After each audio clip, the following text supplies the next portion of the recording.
যে নেপথ্যে কলকাঠি নাড়ছে একজন, আপনার সঙ্গে এর আগেও একদিন আলোচনায় সেই নামটা উঠে এসেছিল, মাহফুজ আলম। আপনি যদি আমাদের দর্শকদের প্রথমে একটু এই মাহফুজ আলম সম্পর্কে একটু ব্রিফটা দেন, কি এই একজন কিভাবে পুরো কলকাঠি নাড়ছে, পুরো একদম সবকিছু পরিচালনা করছে, কি ব্যাপারটা একটু বলবেন? আপনাকে ধন্যবাদ। এই মাহফুজ আলম,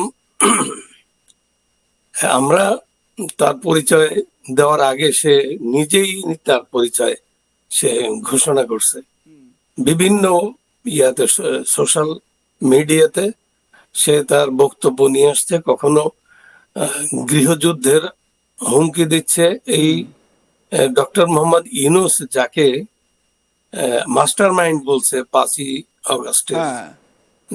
ঘটনা, একেবারে জাতিসংঘে ওখানে ক্লিনটনের অনুষ্ঠানে গিয়ে যাকে মাস্টার মাইন্ড বলে আসছে এবং মেটিকুলাসলি ডিজাইন এই আন্দোলন বা অভ্যুত্থান, তো সেই মাস্টার মাইন্ড সে মাঝে মাঝে যে সব কথা বলছে সেগুলো একেবারে মানে খুবই আপনার শঙ্কা তৈরি করে বোথ ইন্ডিয়া বাংলাদেশ রিজিয়নের উপরে।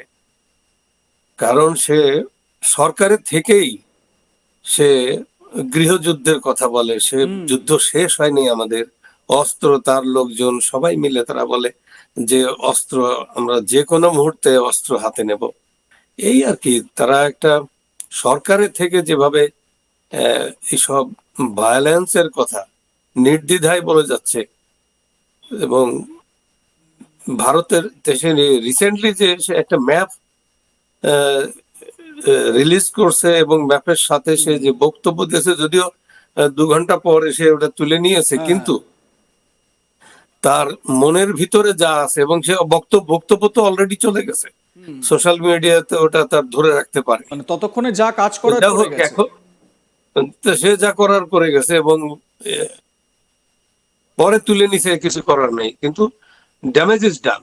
সে যা করছে তাতে সারা দেশে বিদেশে, ইভেন জাতিসংঘে আন্তর্জাতিক ক্ষেত্রেও বাংলাদেশ একটা টেরোরিস্ট রাষ্ট্র হিসাবে মোটামুটি সরকারের থেকে সব কথা বললে বিষয়টা ওই দিকেই চলে যায়। মানুষ এখন ভয় পাচ্ছে বাংলাদেশে ভিজিট করা, অনেক দেশ ছেড়ে দিয়েছে, বিদেশিরা আসছে না, ব্যবসা বাণিজ্য কোনো ইয়া আসছে না, টুরিস্ট আসছে না, একদম ভয়াবহ অবস্থা আপনার।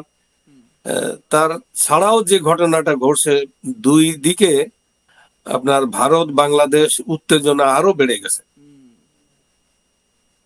তাই এইসব, সে যে তার পরিচয় যতটুকু জানা গেছে, সে বিদেশে আল কায়দা এবং তার সাথে যে হিজবুত তাহির এর সাথে তার সম্পৃক্ততা আছে বলে খবর পাওয়া গেছে। আর জামাতের এখানে যারাই আছে ভায়োলেন্সের সাথে জড়িত, যারা অধিকাংশই এরা জামাতের প্রোডাক্ট। শরীফ সাহেব, আপনি এর আগেও আপনার সঙ্গে যখন আলোচনা হচ্ছিল, আপনি একটা কথা বলছিলেন যে জামাতে ইসলামীর যে আমির রয়েছেন তিনি তার বক্তব্য রাখছেন এবং জামাতে ইসলামীর অন্যান্য যারা কর্মকর্তারা রয়েছেন বা যারা নেতারা রয়েছেন তারা তো তাদের মতন করে সব ব্রিফ দিচ্ছেন এবং তাদের কথাবার্তায় স্বাভাবিকভাবেই ভারত বিরোধিতা চলে আসছে। কিন্তু আপনি বলছিলেন যে এই মাহফুজ আলম এই হচ্ছে জামাতে ইসলামীর এই মুহূর্তে প্রধান চালিকা শক্তি। মানে সবাই যদি জামাতে ইসলামী ছেড়েও দেয় তাহলে এই মাহফুজ আলম একা জামাতে ইসলামীকে টেনে নিয়ে যাবে। মানে এই বিষয়টা কি? এরকম, হ্যাঁ, সরি না, তার তার অ্যাটিটিউডটা তাই। জামাতের আমিরের বক্তব্যে আপনি বুঝবেন না যে এখানে এরা সন্ত্রাসী কিছু করছে, কিন্তু সকল সন্ত্রাসের মদতদাতা হচ্ছে, এটা হচ্ছে ইয়া আপনার ব্রিডিং গ্রাউন্ড বলবেন। জামাত হচ্ছে সন্ত্রাসের ব্রিডিং গ্রাউন্ড। তো এখান থেকে যারাই আসছে, আপনার এর আগে অতীতের বাংলা ভাই, শাইখ রহমান, এরা যে সারা বাংলাদেশের 64টা ডিস্ট্রিক্টে একযোগে বোমা হামলা করেছিল, তারপরে রাস্তাঘাটে মানুষ ধরে নিয়ে হত্যা করে গাছে ঝুলাই রাখতো বাংলা ভাই, এসব ঘটনা ইয়ার বিএনপির সময় এটা হয়েছে। এটার মানুষ জানে, আমাদের দেশের মানুষ তো অনেক ইয়া আছে এদের সম্পর্কে, যে এরা খুবই একটা দুর্ধর্ষ ভয়াবহ। এরা সব সময় মানুষের শান্তি কেড়ে নেয় এবং এটা সব সময় ওরা একটা যুদ্ধের ভিতর আছে। ওদের অ্যাটিটিউডে বোঝা যায় যে ওরা ওরা ছাড়া আর বাংলাদেশের শান্তিকামী মানুষ এরা কেউ কোনো ইয়া নাই, এদের কোনো স্টেক নাই, ওদেরই দায়িত্ব আছে এই দেশটাকে আপনার জঙ্গি রাষ্ট্রে পরিণত করার। এরকম একটা অ্যাটিটিউড তাদের বক্তব্যে, বিশেষ করে এই মাহফুজ আলমের বক্তব্যে বোঝা যায়। এবারে আমাকে একটা কথা বলুন, মানে যে কথাটা কিছুক্ষণ আগে আপনি বললেনও, এই মাহফুজ আলম তার মানে এত ঔদ্ধত্য, সে কয়েকদিন আগে একটি পোস্ট করে এবং ভারতের ম্যাপ থেকে, মানে ভারতের ম্যাপ, ভুল ম্যাপ সে পোস্ট করে এবং ভারতের বিরুদ্ধে জামাতে ইসলামীর নেতাদের মুখে শোনা যায় বা বিভিন্ন এরকম কট্টরপন্থী নেতাদের মুখে শোনা যায়। কয়েকদিন আগে সার্জিস আলম, ছাত্রনেতা, মানে এইটুকু পুচকে ছেলে, সে বলছে নাকি ভারত ৭১-এ যে যুদ্ধে বাংলাদেশকে সাহায্য করেছিল সেটা নাকি শুধুমাত্র এই সেভেন সিস্টার্সকে বাঁচানোর জন্য। মানে বাংলাদেশের তরফ থেকে বারবার এই সেভেন সিস্টার্সকে আক্রমণ করার একটা হুমকি বা একটা হুঁশিয়ারি কিন্তু বারবার শোনা যায়। যদিও তারপরে মানে মাহফুজ আলমের ওই পোস্টের পরে ভারত সরকারের তরফ থেকে, ভারতের বিদেশ মন্ত্রকের তরফ থেকে যিনি মুখপাত্র ছিলেন, প্রেস কনফারেন্স করেছিলেন, রণধীর জয়সওয়াল, তিনি কড়া নিন্দা করেছিলেন, বাংলাদেশ সরকারের সঙ্গে যোগাযোগ করেছিলেন, এর তুমুল সমালোচনা করেছিলেন। আমরা এবার সেই আলোচনায় আসব যে ভারত বিরোধিতায় এত কেন সোচ্চার এরা। এবারে এটা যে শুধু কথাবার্তায় যে সীমিত রয়েছে এরকম নয়, আমরা একটা অ্যাক্টিভিটিও লক্ষ্য করতে পারছি বিভিন্ন সীমান্তে, ভারত বাংলাদেশ বিভিন্ন সীমান্তে সেই অ্যাক্টিভিটিও কিন্তু লক্ষ্য করতে পারছি।